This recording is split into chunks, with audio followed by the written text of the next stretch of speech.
Ceci est un livre audio autogénéré par Google. Questions contemporaines. Collection dirigée par Jean-Paul Chagnolot, Bruno Péquignot et Xavier Richet. Chômage, exclusion, globalisation. Jamais les questions contemporaines n'ont été aussi nombreuses et aussi complexes à appréhender. Le pari de la collection Questions contemporaines est d'offrir un espace de réflexion et de débat à tous ceux, chercheurs, militants ou praticiens, qui osent penser autrement, exprimer des idées neuves et ouvrir de nouvelles pistes à la réflexion collective. Dernière parution. Thierry Legrand-Browaï, Réformer les retraites, une crispation française, 2022. Isabelle Gartsino-Dir, contribution de Jean-Bernard Paturet, Le sujet dans un monde utile, 2022. Louise Fine, Mécanique du désespoir, 2022. Élisée Sarin, L'organisation en procès, 2022. Philippe Duez, Habiter un monde plus humain. L'éthique d'un contrat géographique fondé sur le vivable, 2022. Quentin Meux, La République des valeurs, 2022. Yahya El Yayaoui, Les communs numériques, propriété, économie de partage et gouvernance polycentrique, 2022. Jacques Langlois, Pour un changement anticapitaliste de société, 2022. Sébastien Roffa, Faire du rêve une réalité, l'histoire de Disneyland Paris, nouvelle édition, 2022. Frédéric de Bomy, Le monde de Macron, La gauche défaillante et moi perplexe, 2022. Jacques Arnoux, La guerre de l'espace aura-t-elle lieu, 2022. Chrysostome Cijik Akayombo, Analyse systémique et axiologique appliquée à la pratique de philosophie de l'éducation, 2022. Olivier Caremelle, Argent, transfert, droit TV, Le foot à l'agonie, 2022. À Xavier Richet. Cet ouvrage est dédié à Xavier Richet, 1945 à 2022, économiste, professeur des universités émérites, Université Paris 3, docteur honoris causa de l'Université de Budapest, cher Jean Monnet ad personam de l'Union européenne et surtout, humaniste, inlassable apôtre du dialogue des cultures. Xavier Richet a enseigné et dirigé des recherches, non seulement au sein de l'Université Sorbonne Nouvelle, mais aussi dans de nombreuses autres universités de par le monde, notamment à Nice. Un hommage lui a été rendu lors d'un colloque organisé à Paris le 14 mars 2022 en sa mémoire par son université de rattachement et par l'INALCO. Le présent ouvrage réunit des contributions à des journées d'études tenues à Nice en juin 2019 et en juin 2021, qu'il co-organisa dans le cadre de l'association CEMAFI International au sein de laquelle il avait une place éminente. Introduction. On attribue souvent au traité de Versailles la responsabilité de nombre de bouleversements qui lui sont postérieurs, alors que leur survenue est principalement le fruit d'autres facteurs. Sa préparation constitua un effort exceptionnel dans l'histoire de l'humanité pour essayer de pacifier les relations internationales en mettant en avant des principes devant être partagés par tous, notamment sous l'impulsion du président Wilson et sur la base de travaux effectués par des experts de grande qualité. Néanmoins, il fut décrié à peine signé, et même avant, non seulement par les vaincus qui parlèrent de diktat, une exagération dans la mesure où l'œuvre de Bismarck n'était pour l'essentiel pas remise en question, mais aussi paradoxalement par une partie de ceux qui appartenaient au camp des vainqueurs. Encore aujourd'hui, un siècle après, il donne lieu à des croyances, des idées erronées, dont on peut dire en quelque sorte qu'elles ont la vie dure. Par exemple celle selon laquelle l'humiliation du traité aurait engendré la Deuxième Guerre mondiale. Comme si cette humiliation n'était pas tout simplement le produit de la défaite militaire allemande, comme si l'arrivée de Hitler au pouvoir n'était pas tout simplement le produit de la politique déflationniste calamiteuse du chancelier Brüning portant le chômage à son point culminant, au sein d'un pays ayant de solides traditions xénophobes. Le traité est critiqué pour son article 231 qui attribue, à juste titre pourtant, la responsabilité du déclenchement de la guerre au gouvernement de l'Empire allemand. Il existe en effet toute une littérature historique récente, de type événementiel, et qu'on pourrait qualifier de révisionniste, qui propage la fable des responsabilités partagées. Néanmoins, sur cette question pourtant majeure, comme sur bien d'autres, le monde académique reste divisé ainsi que le montrent les textes ci-après. Il est critiqué aussi, au nom du libre commerce, pour avoir redessiné un certain nombre de frontières, supposées constituer des obstacles aux relations économiques entre les États. Ceux-là même qui, adeptes de la théorie du doux commerce de Montesquieu, pensaient avant la guerre que celle-ci était impossible du fait de l'importance des liens économiques entre les grandes puissances, persistèrent par la suite dans les erreurs de leurs rêves pacifistes. La liste est longue des critiques auxquelles le traité a donné lieu. Il n'est pas nécessaire de l'adresser, ce qui précède suffit à en donner une idée. Le traité est analysé, critiqué, discuté non pas le plus souvent pour lui-même, mais comme un élément très important pour des analyses concernant ce qu'il est advenu depuis le premier cataclysme mondial, et même parfois avant. Les analyses qui concernent l'histoire et ses méthodes, la prise en compte des faits économiques et sociaux, les relations entre la finance et la politique à l'intérieur des États et aussi au niveau des relations internationales. Bref, des analyses géopolitiques qui nous invitent à tester de nouveaux concepts comme celui, par exemple, de pays en voie de surendettement. Pour le 100e anniversaire du traité, l'association CEMAFI International a organisé à Nice des journées d'études réunissant des chercheurs de différentes disciplines, en juin 2019 et en juin 2021. Les textes ici rassemblés constituent une partie des contributions à ces journées. Ils expriment une grande diversité dans les thèmes abordés et dans les approches. Celles-ci se contredisent parfois. Le présent ouvrage contribue donc à ouvrir un débat. En partant de Versailles 1919, sont présentées ici des idées de géopolitique, que celles-ci s'appliquent à des réalités d'hier ou d'aujourd'hui. Nicole Attia, Claude Berthommieux, Jean-Paul Guichard. 1. Lutte pour l'hégémonie mondiale au début du XXe siècle, écho de l'histoire pour le monde d'aujourd'hui. Laurent Estaquis. Dans un mémorandum sur l'état présent des relations entre la Grande-Bretagne, la France et l'Allemagne, rédigé pour le ministère des Affaires étrangères britannique et publié en janvier 1907, R. Crowe avait conclu que les ambitions allemandes menaçaient la survie même de l'Empire britannique et qu'en conséquence une alliance stratégique étroite avec le rival de toujours, la France, était devenue vitale. Allemagne visait en effet selon lui une position hégémonique en Europe tout d'abord, dans le monde ensuite, elle menaçait l'Empire. R. Crowe écrivait « L'Allemagne recherche une hégémonie politique générale et un ascendant menaçant l'indépendance de ses voisins et en dernier ressort l'existence de l'Angleterre. » Coopération et confiance envers le régime impérial allemand semblaient donc pour Crowe impossibles, quelles que soient par ailleurs les déclarations de bonnes intentions lénifiantes que ne manquaient pas de tenir nombre de dirigeants allemands de l'époque. Il ne serait pas injustifié de dire que des desseins ambitieux contre des voisins ne sont pas en règle générale proclamés ouvertement.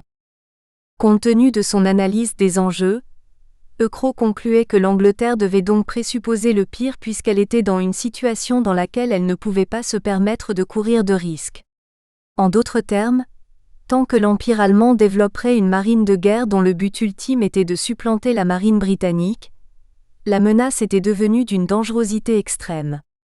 On ne saurait exagérer l'influence qu'eurent Crowe et son mémorandum sur les dirigeants britanniques de l'époque, mais cette publication apparaît avec le recul du temps comme une synthèse révélatrice des préoccupations de l'oligarchie britannique de l'époque. Elle est en tout cas d'une grande pertinence car elle synthétisait les grands enjeux géopolitiques, militaires et diplomatiques du moment, mais aussi indirectement économiques, commerciaux et financiers. Au moment où Crowe rédige son mémorandum, les élites dirigeantes britanniques sont en réalité déjà, comme nous allons le voir, dans une logique de guerre qu'elles jugent en effet inévitable. Nombre d'analystes des affaires internationales ont récemment revisité cette rivalité hégémonique anglo-allemande du début du XXe siècle, la comparant désormais à celle qui oppose un siècle plus tard la puissance hégémonique américaine à son challenger chinois. Désormais, ce sont les élites américaines, démocrates et républicains réunis sur ce point, qui ont adopté dans leur grande majorité une analyse géostratégique similaire à celle que fit Crowe il y a un peu plus d'un siècle, mais dans le cadre cette fois de la rivalité sino-américaine d'aujourd'hui. Les États-Unis sont en effet la puissance maritime dominante du début du XXIe siècle comme l'était un siècle plus tôt la Grande-Bretagne, la Chine est la puissance continentale montante comme l'était l'Empire allemand d'alors.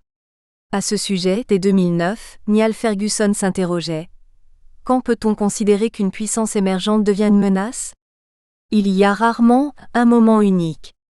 Il y a un siècle, l'antagonisme anglo-allemand était un phénomène relativement récent. De même, les États-Unis ont mis longtemps avant d'identifier le Japon comme un rival sérieux dans la région du Pacifique. Ce n'est qu'au début des années 1930 que les relations se sont réellement tendues. Dans les deux cas, la perception d'une menace stratégique a été lente à émerger. Est-ce qu'une situation identique est en train de se développer entre les États-Unis et la Chine ? Est-ce que nous sommes imperceptiblement, mais inexorablement en train de glisser d'une situation de coopération à une situation de compétition ? Les implications globales de ce divorce sont gigantesques. Imaginons une nouvelle guerre froide, mais cette fois avec les deux superpuissances étant économiquement de taille comparable. Ou si vous préférez une analogie plus ancienne, imaginons une reprise de l'antagonisme anglo-allemand du début du XXe siècle, avec cette fois les États-Unis dans le rôle de l'Angleterre et la Chine dans le rôle de l'Empire allemand. Cette analogie est plus intéressante parce qu'elle prend en compte le fait qu'un haut niveau d'intégration économique n'empêche pas nécessairement la croissance de rivalités stratégiques et au bout du compte le conflit. Rappelons d'autre part, comment étaient perçues les avancées commerciales allemandes à la fin du XIXe siècle d'un point de vue anglais. Un immense état commercial s'élève qui menace notre prospérité et nous dispute le commerce du monde. Regarde autour de toi, ami lecteur. Tu verras que le tissu de certains de tes habits a sans doute été tissé en Allemagne. Il est encore plus probable que quelques-uns des vêtements de ta femme sont d'importation allemande. Les jouets, les poupées que tes enfants maltraitent dans leur chambre sont allemands. Fais le tour de ta maison, et dans chaque recoin tu trouveras la marque fatidique fabriquée en Allemagne. Autrement dit, les fondements de la rivalité anglo-allemande de l'époque étaient d'abord de nature économique et commerciale avant de devenir d'ordre géostratégique, puis militaire. L'analogie historique envisagée, la lutte hégémonique anglo-allemande il y a un siècle, sino-américaine aujourd'hui, ne s'arrête donc pas à une opposition de type puissance maritime versus puissance continentale, loin s'en faut, et même si cette analogie est à envisager avec prudence, elle est en l'occurrence d'un grand intérêt pour le temps présent, en particulier lorsque on considère les oppositions entre les oligarchies dirigeantes, ainsi que celles entre les grandes stratégies économiques, commerciales et financières qui étaient suivies au début du XXe siècle, libre-échangiste pour l'Empire britannique, protectionniste et mercantiliste pour l'Empire allemand, sur fond d'idéologie nationaliste, le pangermanisme. Rivalité hégémonique anglo-allemande au début du XXe siècle. La prise de pouvoir de la Prusse au sein de la Confédération germanique, organisation issue du Congrès de Vienne mettant fin aux guerres dites napoléoniennes, va bouleverser les équilibres de pouvoir au centre de l'Europe tout d'abord.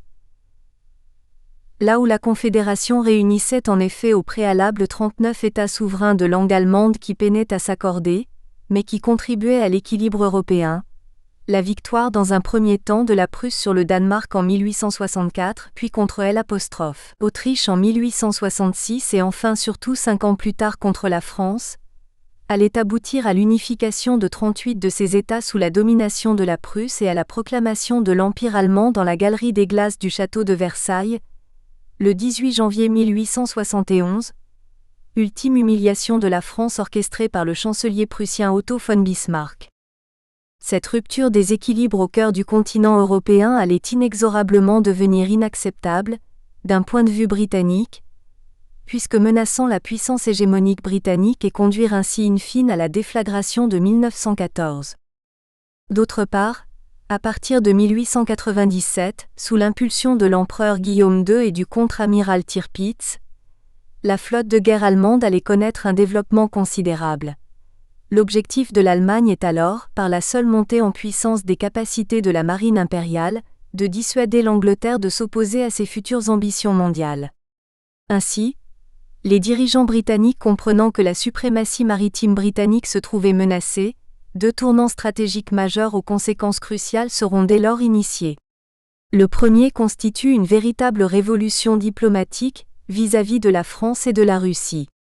Concernant la France, pour mémoire, les rivalités coloniales entre Anglais et Français au XIXe siècle culminèrent en 1898 à Fashoda au Sud-Soudan où un affrontement militaire ne fut évité que suite à un retrait français.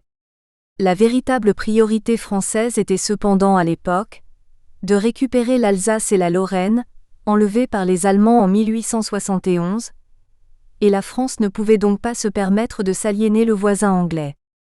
Par la suite, les intérêts convergents entre Français et Anglais vis-à-vis de la montée en puissance de l'Allemagne imposèrent que soient réglés les différends coloniaux et que soient délimitées les zones d'influence, Maroc, Égypte, Siam, Nouvelles-Hébrides, etc. Ainsi, le 8 avril 1904 furent signés les accords anglo-français dits de l'entente cordiale qui allaient faire des deux pays des alliés. Ensuite, les rivalités coloniales entre Britanniques et Russes, celles qualifiées de grands jeux, furent au cœur d'enjeux géopolitiques majeurs dans l'ensemble de l'Eurasie durant toute la seconde partie du XIXe siècle.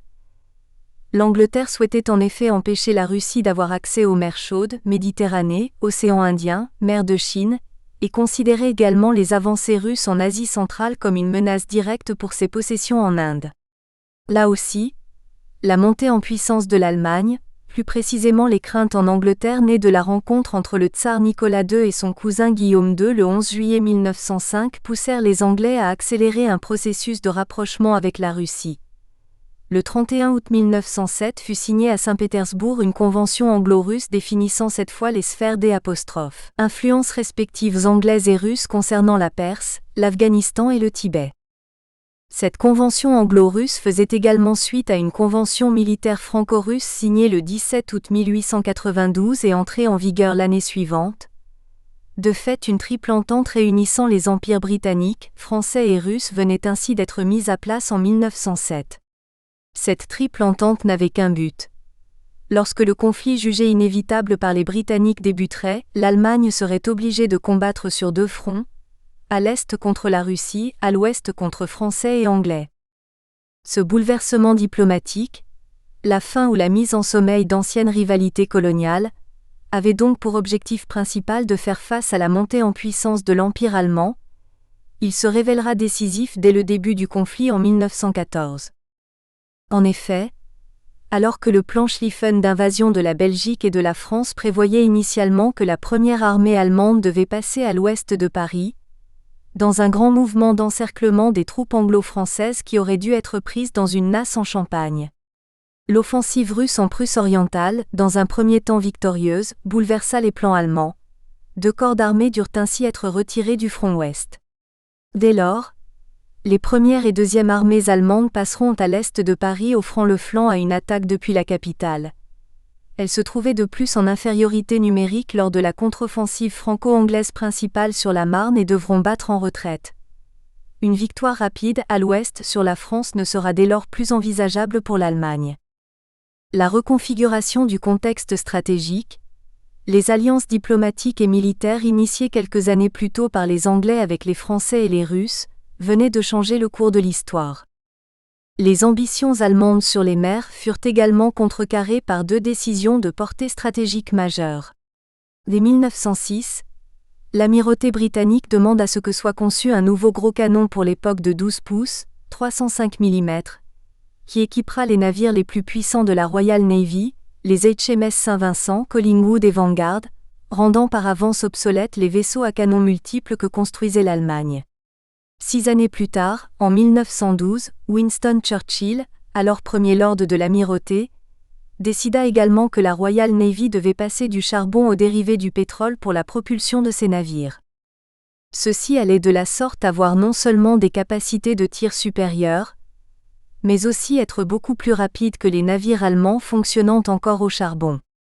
La marine de guerre allemande avait été neutralisée par avance. Il faudra attendre mai-juin 1916 pour que la flotte de haute mer allemande accepte d'affronter la marine anglaise lors de la bataille du Jutland, principale bataille maritime de la Première Guerre mondiale. Un désastre fut évité de peu par les Allemands, avec pour conséquence principale une flotte désormais confinée dans les ports allemands à L', exception de quelques brèves sorties en août 1916 et avril 1918. L'Allemagne n'aura dès lors d'autre recours que d'engager une guerre sous-marine à outrance qui débutera au début de l'année 1917. Celle-ci ne permettra cependant pas de lever le blocus de l'Allemagne qui contribuera à une défaite par épuisement économique et désintégration sociale. Logique de la stratégie. En d'autres termes, Dès la fin du XIXe siècle, la montée en puissance militaire et navale de l'Allemagne, conséquence des ambitions affichées par l'empereur Guillaume II et le contre-amiral Tirpitz, celle en particulier d'une flotte de guerre allemande à nul autre égal, aura généré une montée concomitante de résistance de la part de la puissance hégémonique britannique. Ainsi, au lieu d'accumuler de la puissance, l'Empire allemand en perdra du fait des réponses britanniques. Le renforcement de la Royal Navy d'une part, la constitution des apostrophes. Un bloc diplomatique et militaire concurrent de celui formé par l'alliance entre Empire allemand, austro-hongrois et ottoman, d'autre part. Il s'agit là de la logique paradoxale de la stratégie, telle que l'a développée l'économiste, historien et spécialiste de stratégie Édouard Luttwak. Selon cette logique et contrairement au simple bon sens, du plus peut conduire à du moins. Sauf si l'adversaire capitule sans combattre, ce qui ne fut évidemment pas le cas de la coalition entre Anglais, Français et Russes en ce début du XXe siècle. Récemment, un auteur comme Michael Pillsbury envisage des développements relevant d'une logique similaire, alors que les milieux dirigeants américains ont longtemps considéré, comme il l'écrit, que le soutien américain à une Chine fragile lui permettrait de devenir une puissance démocratique et pacifique, sans ambition régionale ou tentation hégémonique globale. Il considère désormais que l'influence des faucons chinois a été sous-estimée, ce qui le conduit à une interrogation cruciale. Et si le rêve chinois était de remplacer les États-Unis, comme les États-Unis ont remplacé l'Empire britannique, sans avoir à tirer un seul coup de feu? Il évoque ainsi la volonté des dirigeants chinois de redonner à la Chine une position hégémonique mondiale pour 2049, date du 100e anniversaire de la création de la République populaire de Chine par Mao Tse-tung. Le retour de la Chine dans la sphère capitaliste mondiale à partir de 1979 ne s'est par ailleurs pas traduit 40 ans plus tard, par l'adoption d'un système démocratique en Chine, bien au contraire. En ligne avec cette visée hégémonique supposée, la Chine de Xi Jinping s'est de fait fortement éloignée ces dernières années de celle de Deng Xiaoping. Dans les années 1980, Deng défendait une diplomatie du profil bas avec une formule « cacher ses talents pour attendre son heure ». Autrement dit, la Chine allait se développer mais elle ne devait pas inquiéter le reste du monde avec des visées HE accent aigu GE accent aigu monique. Avec l'arrivée au pouvoir de Xi Jinping en 2012, les sources de tensions générées par la Chine se sont multipliées et cristallisées autour de multiples revendications territoriales. Taïwan est menacé régulièrement d'invasion, son espace aérien souvent violé par l'aviation chinoise, l'appartenance des îles Senkaku-Diaoyu au Japon est contestée, l'ensemble des archipels et îlots de mer de Chine du Sud, de fait annexés par la Chine, font l'objet de disputes avec le Vietnam, la Malaisie et les Philippines. La ligne de contrôle effectif, ligne de démarcation entre territoires indiens et chinois dans l'Himalaya, est toujours contestée par la Chine, comme en témoignent les conflits meurtriers de juin 2020. Il ne faut pas oublier les tensions générées à intervalles réguliers par l'allié chinois de Corée du Nord et aussi au plan domestique, les actions vis-à-vis de la minorité ouïghour ainsi que la mise au pas de Hong Kong au mépris des accords internationaux passés. Sur le plan diplomatique, depuis la pandémie débutant à Wuhan en 2019, l'heure est désormais au loup guerrier. La Chine, par la voix de ses diplomates, n'hésite plus à afficher tout un ensemble de critiques concernant la démocratie libérale, les droits de l'homme et plus généralement, les idées et les valeurs occidentales jugées obsolètes et inadéquates pour gérer des populations pléthoriques. Cet ensemble de développements ne peut cependant pas être compris sans référence à ce que les Chinois ont eux-mêmes qualifié de siècle d'humiliation, et à la volonté de revanche qui en résulte encore aujourd'hui. Pour les États-Unis, en dépit d'un haut niveau d'intégration économique, commerciale et financière avec la Chine, le temps des illusions est révolu. Comme pour l'Angleterre de Crowe au début du XXe siècle, l'Amérique doit présupposer le pire et se considère désormais dans une situation dans laquelle elle ne peut plus se permettre de courir de risques. Joe Biden écrit ainsi en 2020, en pleine campagne présidentielle, « J'invite nos amis, dirigeants de démocratie tout autour du monde à renforcer et à remettre la démocratie au centre de leur agenda. » Aujourd'hui, les États démocratiques n'ont plus été sous une telle pression depuis les années 1930. Joe Biden fait référence ici au régime totalitaire et militariste japonais et nazi des années 1930, mais aussi au système politique de la Chine de Xi Jinping d'aujourd'hui, associant totalitarisme et capitalisme d'État. Entre ces régimes, la dimension commune nationaliste est aussi sous-jacente dans l'analyse de Joe Biden. En effet, il y a longtemps que la lutte des classes a été remplacée pour le Parti communiste chinois et sur le plan idéologique, par un nationalisme exacerbé par la volonté de revanche évoquée plus haut. Ainsi, comme au début du XXe siècle, la logique de la stratégie de l'UTWAC est à l'œuvre. Le temps est désormais en effet à la constitution d'alliances stratégiques, à un accroissement des capacités militaires, au développement des résistances face en particulier à la montée en puissance de la marine chinoise qui dispose depuis 2021, en quantité du moins, d'une flotte de guerre plus importante que la flotte américaine. Les États-Unis sont ainsi en cours d'institutionnalisation de partenariats de défense, en poussant en particulier à une formalisation du Quad, Quadrilateral Security Dialogue en anglais, réunissant les États-Unis, le Japon, l'Inde et l'Australie. Initiée en 2007 par le Japon, dirigée alors par Shinzo Abe, cette alliance a été relancée en 2017 lors d'un sommet de l'ASEAN à Manille avec pour objectif de contrer la montée en puissance de la Chine dans la région Indo-Pacifique. La Chine redoute désormais par-dessus tout la formation d'un OTAN asiatique, d'autant plus que les États-Unis ont également signé le 15 septembre 2021 un pacte militaire essentiel avec Londres et Canberra, AUKUS, qui n'est ni plus ni moins qu'une alliance formelle au sein du monde anglo-saxon. Les développements récents sur le continent eurasiatique nous renvoient aux analyses géopolitiques anglo-saxonnes traditionnelles, celles du Heartland continental de Mackinder, celles du contrôle des bordures du continent eurasiatique, Est de l'Europe, Moyen-Orient, Extrême-Orient de Spykman, constituant un élément de permanence de la politique étrangère américaine depuis 1945. Comme au début du XXe siècle, la constitution de blocs antagonistes est à nouveau d'actualité. Le bloc continental est constitué fin 2021 de régimes que l'on peut qualifier à des degrés divers de totalitaires, Chine, Russie, Iran et Corée du Nord. Auparavant, il s'agissait des empires allemands, austro-hongrois et ottomans. Le bloc maritime se constitue autour des États-Unis et réunit un ensemble de démocraties libérales, Japon, Taïwan, Inde, Australie, Royaume-Uni. Les zones de tension élevées se situent sans surprise au point de friction entre les deux blocs, Ukraine, Iran-Israël, Taïwan et Corée, comme auparavant l'Alsace-Lorraine, la Serbie et les Balkans. Sur le plan technologique, les États-Unis ont imposé en 2019 une interdiction de vente de microprocesseurs utilisant des technologies américaines, Intel, AMD ou Xilinx, les puces de ce dernier équipant notamment les avions de chasse F-35 et les satellites. Le veto a même été appliqué aux produits assemblés à l'extérieur des États-Unis, comme ceux sortis des usines de la firme taïwanaise TSMC. Or, il s'agit là d'un des talons d'Achille de l'économie chinoise, celle-ci important en effet chaque année pour plus de 200 milliards de dollars US de microprocesseurs. L'enjeu ultime ? Maîtriser les technologies les plus sophistiquées, celles qui pourraient par avance permettre de neutraliser par voie numérique l'armée, mais aussi l'économie d'un pays sans avoir même à lui faire la guerre. Oligarchie dirigeante et capitalisme.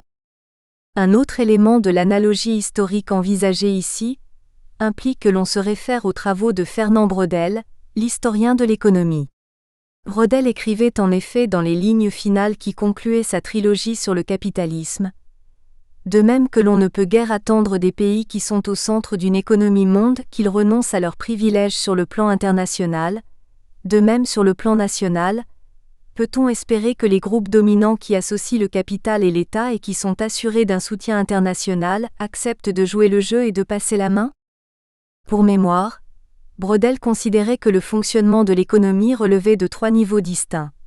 Un premier, celui de la civilisation matérielle et des structures du quotidien, autoconsommation, troc, travail au noir. Un second, celui de l'économie de marché, celui de l'échange qui constitue la trame de fond de la société et enfin un dernier étage, l'économie monde, lieu où s'affrontent États, grandes organisations financières, commerciales ou industrielles. Dans ce contexte, interagissent les relations marchandes et les relations d'État, les relations économiques et politiques. Capitalisme et État, privé et public, national et mondial ne s'opposent dès lors pas mais contribuent de façon fluctuante au fonctionnement du dernier étage de l'économie monde de Braudel. En d'autres termes, Si l'on applique l'analyse de Braudel au développement observé au XIXe siècle, au-delà des régimes politiques, démocratiques ou totalitaires, ce seraient des oligarchies, avec l'État en leur cœur qui dominerait chaque pays, des oligarchies qui n'ont cessé depuis les débuts du capitalisme de s'affronter entre elles. C'est dans une approche similaire que se situent des historiens économistes comme Fritz Fischer ou Carroll Quigley, lorsqu'il analyse le cas de la lutte hégémonique entre les empires britanniques et allemands au tournant du début du XXe siècle. Dans une préface au livre de Fischer sur les buts de guerre de l'Allemagne impériale, Jacques Droz, professeur à la Sorbonne, résumait à ce sujet: les ambitions démesurées de l'Allemagne tant à l'Est qu'à l'Ouest étaient, tout le monde le savait, l'expression de la volonté. Nous espérons que vous avez apprécié cet aperçu. Pour continuer à écouter ce livre audio sur Google Play Livres, utilisez le lien dans la description de la vidéo.